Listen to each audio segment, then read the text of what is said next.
Magandang hapon mga bata! Ang edukasyon ay mahalaga. Kaya naman habang bata pa lamang tayo ay pinag-aaral na tayo ng ating mga magulang.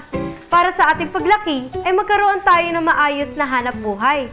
Ngayong hapon, samahan niyo akong gumawa ng isang art project na makatutulong sa atin upang mahasa pa ang ating kakayahan sa pagsulat at pagbasa. Gagawa tayo ng isang chalkboard craft. Ang kailangan nating materials ay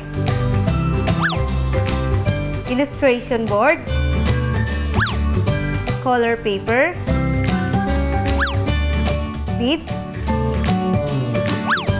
glue, popsicle sticks, at scissors.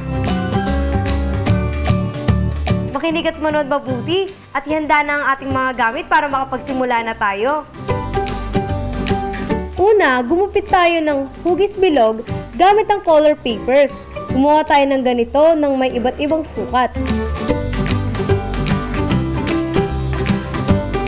Sunod, ay pumili tayo ng beads na maaari nating idikit sa illustration board. At idikit na natin sa illustration board ang ating mga napiling pang-design.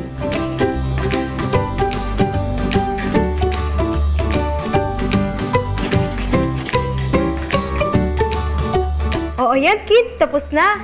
Hindi ba't mas maganda mag-aral na sumulat kung ganito ang ating sulatan? Kids, mapalad tayo dahil mayroon tayong pagkakataong makapag-aral. Kaya naman dapat tayong mag-aral na mabuti upang tayo magkaroon na mas maayos na kinabukasan. Samahan niyo ako ulit sa Huwebes kung loloobin ng Diyos at sanayin natin ang ating kaalaman dito lang sa Kids Craft!